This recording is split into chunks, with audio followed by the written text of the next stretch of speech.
ଟିଆରା miss India ଓ Mrs India ଆସନ୍ତା 30 ରେ। Rourkela ଟିଆରା miss India ଓ Mrs India ଆସନ୍ତା 30 ରେ ଅନୁଷ୍ଠିତ ହେବ।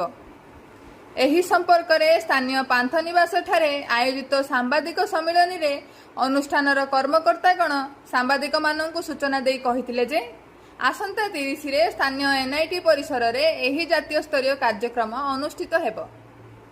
ଏହି କାର୍ଯ୍ୟକ୍ରମର ଆୟୋଜିକା ନୀଲମ ସାହୁଙ୍କ ଆବାହକତ୍ୱ ଓ ସଂଯୋଜନାରେ ଆୟୋଜିତ ଏହି ସମ୍ମିଳନୀରେ କାର୍ଯ୍ୟକ୍ରମର ମୁଖ୍ୟ ଆୟୋଜକ doctor Lopamudra Sahu, doctor Akhilesh Samal, Sweety Agrawal, Subrata Ray, Ashutosh Jaiswal ପ୍ରମୁଖ ସାମ୍ବାଦିକଙ୍କୁ ସୂଚନା ପ୍ରଦାନ କରି କହିଲେ ଯେ ଏହି ଜାତୀୟ ସ୍ତରୀୟ କାର୍ଯ୍ୟକ୍ରମ ରାଉରକେଲାରେ ପ୍ରଥମ କରି ହେଉଥିବା ବେଳେ ଏଥିରେ ଭାରତବର୍ଷର ବିଭିନ୍ନ ରାଜ୍ୟ ତଥା ଆନ୍ତର୍ଜାତିକ ସ୍ତରରୁ କିଛି ପ୍ରତିଯୋଗୀ ଅଂଶଗ୍ରହଣ କରିବେ।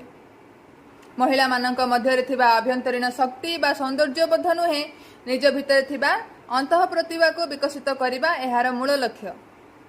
ଏଥିରେ ଅଂଶଗ୍ରହଣ କରିବା ପାଇଁ ଅନଲାଇନ୍ ମାଧ୍ୟମରେ ପଞ୍ଜୀକରଣ ସହ ପ୍ରତିଯୋଗିତା କରାଯାଉଛି। ଏହି ପ୍ରତିଯୋଗିତା ପାଇଁ ସର୍ବନିମ୍ନ 15 ବର୍ଷରୁ 50 ବର୍ଷ ପର୍ଯ୍ୟନ୍ତ ମହିଳାମାନେ ଅଂଶଗ୍ରହଣ କରିପାରିବେ। ସେହିପରି କୃତିତ୍ୱ ହାସଲ କରିଥିବା ପ୍ରତିଯୋଗୀଙ୍କୁ ପୁରସ୍କୃତ କରାଯିବା ସହ ବିଭିନ୍ନ ଗଣମାଧ୍ୟମ ମ୍ୟାଗାଜିନ୍ରେ ପ୍ରସାର ପ୍ରଚାର କରାଯିବ। ଗ୍ରାଣ୍ଡ ଫିନାଲେ ଦିନ ପ୍ରତିଯୋଗୀଙ୍କ ମଧ୍ୟରେ ବୁଦ୍ଧିମତ୍ତା, କଷ୍ଟ୍ୟୁମ୍ ଡିଜାଇନ୍, ପ୍ରଶ୍ନୋତ୍ତର କାର୍ଯ୍ୟକ୍ରମ, ର୍ୟାମ୍ପ ଶୋ ଓ ସାଂସ୍କୃତିକ କାର୍ଯ୍ୟକ୍ରମ ପରିବେଷଣ କରାଯିବ।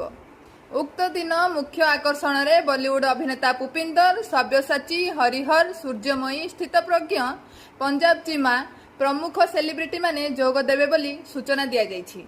ତେଣୁ ଏଭଳି କାର୍ଯ୍ୟକ୍ରମରେ ଇଚ୍ଛୁକ ସହରବାସୀ ଅଂଶଗ୍ରହଣ କରିବା ପାଇଁ କୁହାଯାଇଛି। ଶେଷରେ ଡକ୍ଟର ସାହୁ ଧନ୍ୟବାଦ ଅର୍ପଣ କରିଥିଲେ। ଏହି ଅବସରରେ ଅନ୍ୟମାନଙ୍କ ମଧ୍ୟରେ ପିହୁ ଗୁହା, ଅର୍ଚ୍ଚନା ମହାନ୍ତି, ସୁବ୍ରତ ଭୂୟାଁ, ବିଭୂତିଭୂଷଣ ପୁହାଣ, ବୀଣାପାଣି ମହାପାତ୍ର, ଆଇନ ପରାମର୍ଶଦାତା ରାଜଶ୍ରୀ ମିଶ୍ର, କମଲ ଲାକ୍ରା, କାମିନୀ ମହାନ୍ତ, କ୍ୟାଟ୍ରିନା ଫ୍ରାନ୍ସିସ୍, ମମତା ପାଣିଗ୍ରାହୀ, ପ୍ରଣତି ପ୍ରଧାନ, ତନ୍ମୟ ପାଣିଗ୍ରାହୀ ପ୍ରମୁଖ ଉପସ୍ଥିତ ରହି କାର୍ଯ୍ୟକ୍ରମ ପରିଚାଳନାରେ ସହଯୋଗ କରିଥିଲେ। ରାଉରକେଲାରୁ ବସନ୍ତ କୁମାର ଜେନାଙ୍କ ସହିତ ରଜନୀକାନ୍ତ, ଶାସକ ପ୍ରଶାସକ ସମାଚାର। Myself Dr. Lopamudra Sahu, and by profession I'm a doctor. Even I'm a founder of Paki Entertainment, and I'm going to organize this event Tiara and Miss and Mrs. India 2024 very soon, like on 30th June at NIT in BBA Auditorium. Yeah. Okay. ମୋ ନାଁ Lopamudra Sahu, I'm a doctor by profession। ଆଉ ମୁଁ ଏବେ ମୋର ଯୋଉ production house ତା ନାଁ ହେଉଛି ପାକି ଏଣ୍ଟରଟେନମେଣ୍ଟ। ଆମେ ଯୋଉ ଶୋ ଇଭେଣ୍ଟ ଅର୍ଗାନାଇଜ କରିବା ପାଇଁ ଯାଉଛୁ ଯାହାର ନାଁ ହେଉଛି Tiara Miss and Mrs India 2024 30th ଜୁନରେ ଆମର NIT BBA ଅଡିଟୋରିୟମରେ ଆମେ ଆରେଞ୍ଜ କରିବା ପାଇଁ ଯାଉଛୁ। ଆଣ୍ଡ ୟେସ୍, ଏଇଟା ପ୍ରଥମ ଥର ହେଉଛି। ଆପଣ ନ୍ୟାସନାଲ ଲେଭେଲର pageant show still now I don't think any registered firm ଏପର୍ଯ୍ୟନ୍ତ କରିଛନ୍ତି।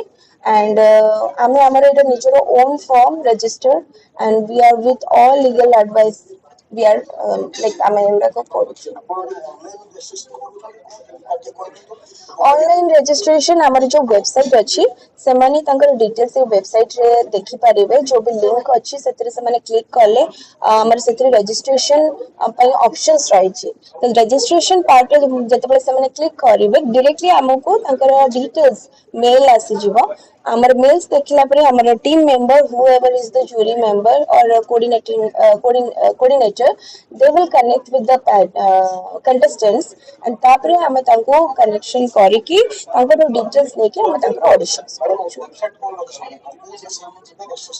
ପାକି ଏଣ୍ଟରଟେନମେଣ୍ଟ ଗୁଗଲରେ ସର୍ଚ୍ଚ କରିବେ, ସେଥିରେ ଆମର www.tiara-misses.com ରେ ଯେତେବେଳେ ସେମାନେ କ୍ଲିକ୍ କରିବେ after that they will get the registration link। free registration. I don't keep any audition ପାଇଁ ଆମେ କୌଣସି charge ରଖିନୁ, ଏଇଟା totally free registration because ସେମାନେ first step ଆମେ ଚାହୁଁଛୁ ତାଙ୍କୁ ଦେବା ପାଇଁ, ସେମାନେ ଆସନ୍ତୁ, ଯଦି ସେମାନଙ୍କ ଭିତରେ potential ଅଛି ଆମକୁ feel ହେଲା that they can, so ତାପରେ ଆମେ ତାଙ୍କୁ final registration